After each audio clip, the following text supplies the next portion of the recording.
మిత్రులారా, తెలంగాణ రాష్ట్రాన్ని సాధించుకొని 12 సంవత్సరాలు అయిపోయింది. తెలంగాణ రాష్ట్ర ఉద్యమంలో ప్రజలు ప్రత్యక్షంగా పాల్గొని విరోచితమైనటువంటి ప్రజాస్వామిక ఉద్యమాన్ని నిర్మించి ప్రజాస్వామ్యబద్ధంగా తెలంగాణ రాష్ట్రాన్ని సాధించుకున్నారు. ఈ రాజ్యాంగబద్ధ ప్రక్రియ ప్రారంభించినప్పుడు అప్పుడు తెలంగాణలో ఉన్నటువంటి సకల జనులు, సకల ప్రజలు ఆలోచించింది ఏదైతే ఆశయం, ఏదైతే లక్ష్యం, ఏదైతే డిమాండ్స్ ఉన్నాయో, నీళ్లు, నిధులు, నియామకాలు, ఈ ఆశయం, ఈ లక్ష్యం నెరవేరుతుందని ప్రజలందరూ విశ్వసించినారు. రాష్ట్రం మనదే అయితే, పరిపాలన మనదే అయితే మనకు జరిగేటువంటి ప్రయోజనాలు చాలా సువిశలంగా ఉంటాయని అనుకున్నాను. కానీ ఈరోజు తల్లి తెలంగాణ ఆత్మకు ఘోషిస్తుంది. తెలంగాణ తల్లి కన్నీరు పెడుతుంది. ఏమైపోయినాయి ఆ నీళ్లు, నిధులు, నియామకాలు? ఆ ఆశయం ఏమైపోయింది? ఇక్కడున్న రైతుల సమస్యలు, నిరుద్యోగుల సమస్యలు, కార్మికుల సమస్యలు, అసంఘటిత రంగంలో ఉన్నటువంటి శ్రామికుల సమస్యలు ఏమైపోయినాయి? నన్ను పరిపాలిస్తున్నది ఎవరని ప్రశ్నిస్తుంది. నన్ను పరిపాలిస్తున్నారా, నన్ను చెరబట్టారా అని ఆందోళన వ్యక్తం చేస్తుంది. మిత్రులారా, తెలంగాణ యొక్క అస్తిత్వం, తెలంగాణ యొక్క సంస్కృతి, తెలంగాణ జనుల యొక్క ఆశయం నెరవేర్చడానికి ఆ సంస్కృతి ఇప్పుడు పనిచేయడం లేదు. తెలంగాణ రాష్ట్ర అనంతరం 2 కులాలు మాత్రమే ప్రజలను చెరబట్టినట్టుగా ఉంది.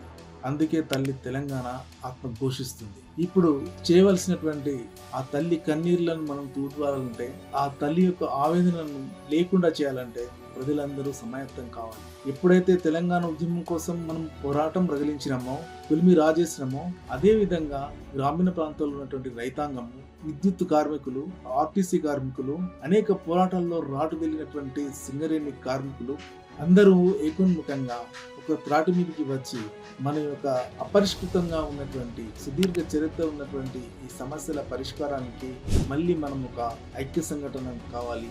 ఐక్యంగా ఉద్యమించేటువంటి అవసరం ఎంతైనా ఉంది. చారిత్రక అవసరం ఉందని కూడా నేను చెప్పాల్సింది.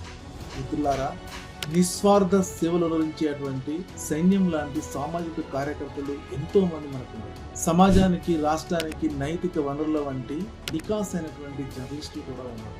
అదేవిధంగా చదువుకున్నటువంటి విద్యార్థులు, మేధావులు, ప్రభుత్వ ఉద్యోగులు, అనేక మంది ప్రజలు ప్రజాస్వామిక విలువల కోసం పరితపించేటువంటి వాళ్ళు ఈ సమాజం కోసం, ఈ రాష్ట్రం కోసం, దేశం కోసం తమ యొక్క శ్రమను, తమ యొక్క మేధస్సును వెచ్చించడానికి సిద్ధంగా ఉన్నటువంటి ప్రజలు ఉన్నారు. సహజమైనటువంటి మానవ వనరులు మనకున్నాయి. ఇప్పుడు మనం అంతరము ఈ 2 కులాల చెర నుంచి తల్లి తెలంగాణను విడిపించేటువంటి ఒక గురుతరమైనటువంటి బాధ్యతను మనం చేపట్టాల్సి ఉంది. దీని యొక్క చారిత్రక అవసరాన్ని గుర్తించాల్సి ఉంది. అటువంటి ఆశయంతోనే ఈరోజు సామాజిక రంగంలోకి, జర్నలిజంలోకి, సోషల్ మీడియాలోకి ఫోకస్ తెలంగాణ రాబోతుంది. ఇది ప్రజల తెలంగాణ ప్రతిబింబంగా ప్రకాశించడానికి, దాని యొక్క కర్తవ్య నిర్వహణలో పూర్తి స్థాయిలో చైతన్యవంతంగా పనిచేయడానికి సిద్ధంగా ఉందని ఈ సందర్భంగా మీతో మనం చేస్తున్నాం.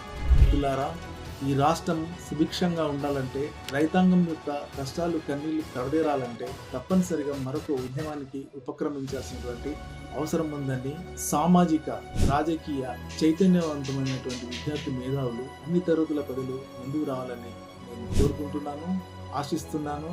త్వరలోనే ఒక సంఘటిత శక్తిగా ఆవిర్భవించాలని మీతో మనవి చేస్తున్నాను. జై తెలంగాణ, జై భారత్.